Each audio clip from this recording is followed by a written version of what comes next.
Yes వాణి జయరామ్ అని మాత్రం కాదండి.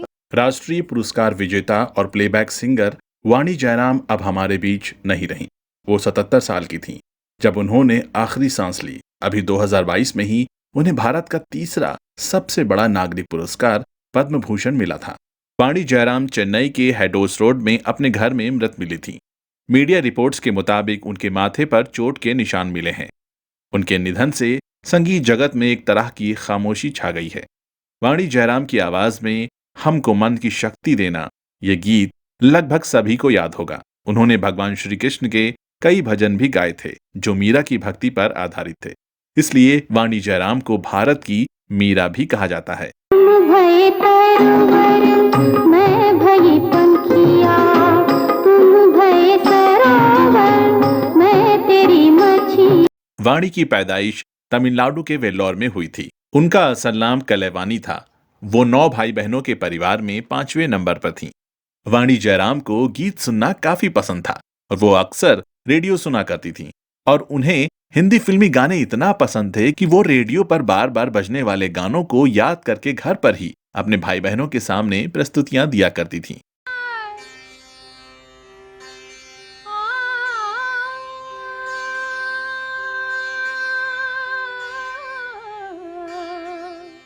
8 साल की उम्र में उन्होंने ऑल इंडिया रेडियो मद्रास में पहली सार्वजनिक प्रस्तुति दी थी।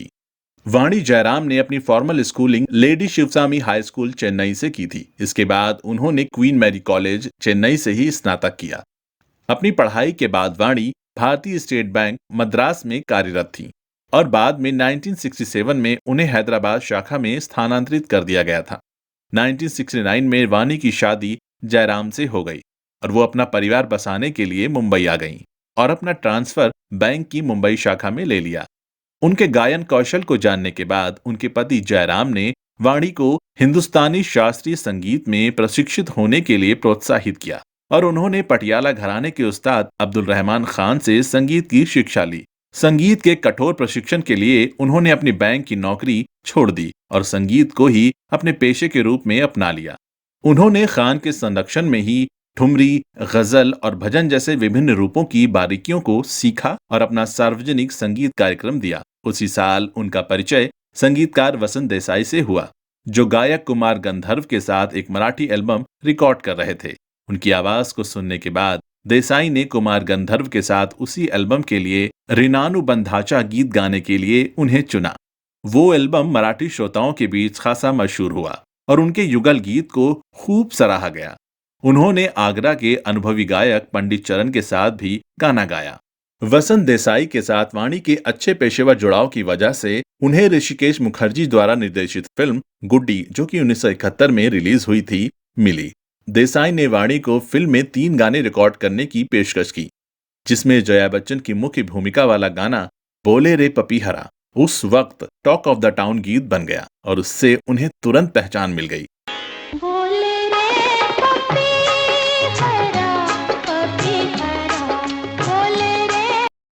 मियां की मल्हार राग में रचित इस गीत ने उनकी शास्त्रीय शक्ति का प्रदर्शन किया और बाद में उन्हें तानसेन सम्मान, lions international best promising singer award, all India सिनेगोड सहित कई पुरस्कारों से नवाजा गया। 1971 में ही इन्हें सर्वश्रेष्ठ पार्श्व गायन के लिए all India film gorge association award मिला।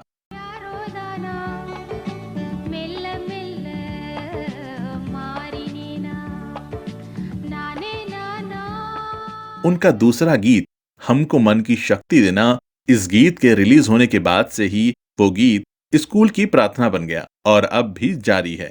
उन्होंने अपने गुरु देसाई के साथ पूरे महाराष्ट्र का दौरा किया और स्कूली बच्चों को कई मराठी गाने सिखाए। वाणी जयराम ने हिंदी सिनेमा के संगीत निर्देशकों के लिए कुछ गाने गाए जो बेहद लोकप्रिय हुए, जिनमें संगीतकार चित्रगुप्त के साथ, नौशाद साहब के साथ पाकीज़ा फिल्म का एक गीत सजन सौतन घर और आईना फिल्म में आशा भोसले के साथ युगल गीत दुल्हन बड़ी जादूगरनी शामिल है। मदन मोहन की रचना प्यार कभी कम न करना सनम, फिल्म एक मुट्ठी आसमान में किशोर कुमार के साथ एक युगल गीत, आर.डी. बर्मन का गीत जिंदगी में आप आए, छलिया में मुकेश के साथ एक युगल गीत, श्याम जी घनश्याम जी की रचना तेरी झील सी गहरी, फिल्म दुल्हन की लकीर, नितिन मुकेश के साथ एक युगल गीत और फिल्म धर्म और कानून में कल्याण जी आनंद जी द्वारा रचित एकल गीत, इन सभी गीतों के द्वारा उन्होंने अपनी एक नई पहचान बनाई। वाणी जयराम ने फिल्म खून का बदला खून, ये फिल्म 1978 में रिलीज हुई थी।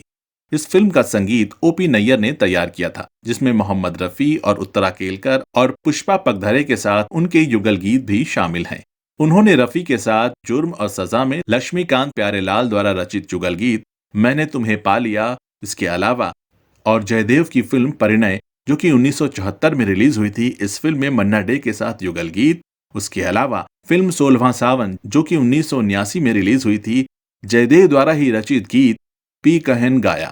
और फिर आई एक ऐसी फिल्म जिसने उन्हें घर घर मशहूर कर दिया, मीरा। 1979 में रिलीज हुई इस फिल्म ने उन्हें एक अलहदा पहचान दी। मीरा में पंडित रविशंकर द्वारा रचित गीत मोरे तो गिरधर गोपाल, इस गीत ने सर्वश्रेष्ठ महिला पार्श्व गायिका का उन्होंने पहला फिल्म फेयर पुरस्कार जीता। उन्होंने फिल्म मीरा के लिए 12 भजन रिकॉर्ड किए जो बेहद लोकप्रिय हुए। वाणी जयराम ने पंडित बिरजू महाराज के साथ होली गीत, इसके अलावा ठुमरी, दादरा और कई तरह के भजन रिकॉर्ड किए। उन्होंने ओडिसी गुरु केलू चरण मोहपात्रा के साथ पखावज बजाते हुए प्रफुल्लकर द्वारा रचित गीता गोविंदम भी रिकॉर्ड किया। उन्होंने 19 भाषाओं में करीब 10,000 से अधिक गीत रिकॉर्ड किए, जो कि अपने आप में एक रिकॉर्ड है। तो दोस्तों, ये थी महान गायिका वाणी जयराम की जिंदगी की दास्तान। आपको ये कहानी कैसी लगी, हमें कमेंट बॉक्स में जरूर बताइएगा।